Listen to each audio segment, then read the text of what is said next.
Many designs call for a line, also called a rule, to sit above or below a paragraph, especially a heading. And you could spend all day drawing lines with the line tool, but you'd be a lot better off using InDesign's Paragraph Rules feature. I have my catalog file open from the exercise folder, and I'm going to jump to a previous spread by pressing Option or Alt Page Up.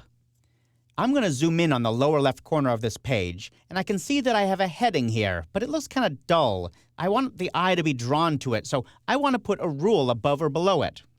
To do that, I need to put my text cursor inside the paragraph, so I'll double-click on it, and then I'm going to go to the Paragraph Rule dialog box. To get there, I go all the way over to the right side of the Control Panel and open the Control Panel flyout menu. Here, I can choose Paragraph Rules. The shortcut is Command-Option-J or Control-Alt-J. The Paragraph Rules dialog box is actually two different dialog boxes in one, the Rule Above dialog box or the Rule Below dialog box. You can swap between them using this little pop-up menu.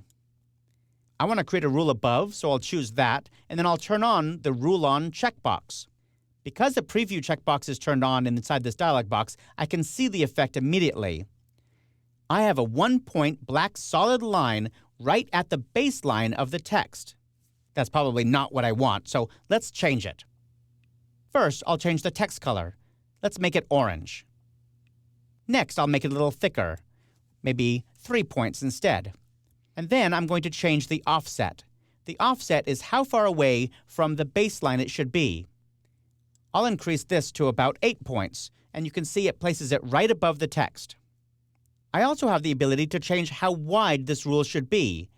For example, I'll change the left indent to 5 points and hit Tab, and you can see that it moves in 5 points. Alternatively, I can actually make it -5 points, and that way it actually sticks out the side of the text frame. Of course, I could do the same thing with the right indent. The other way to control how wide this rule can be is the Width pop-up menu. Right now, this is set to column, but if I change it to text, then the rule goes only to the edge of the text. InDesign is smart enough to know where the edge of the text is, and however long that line is, that's how long the rule will be too. InDesign is smart enough to know how wide that line is, and so if I add text to this line, the rule will get wider. If I take some of the text away, the rule will get shorter. In this case, I actually do want it to fill the entire column, so I'll choose Column. You can see that there's a number of interesting effects that you could create with the Paragraph Rules feature. For example, let's make this much thicker. I'll make it up to like 10 points thick. And then, instead of using a positive offset, I'm going to move it down a little bit, like -2 points. By doing that, I actually place a bar behind the text. If I make this a darker color, like this dark blue, and click OK, I might want to select the text itself and change it to paper color. Now the text is reversed out of a dark bar. Well, that's pretty cool. It just goes to show sometimes you have to think outside the box.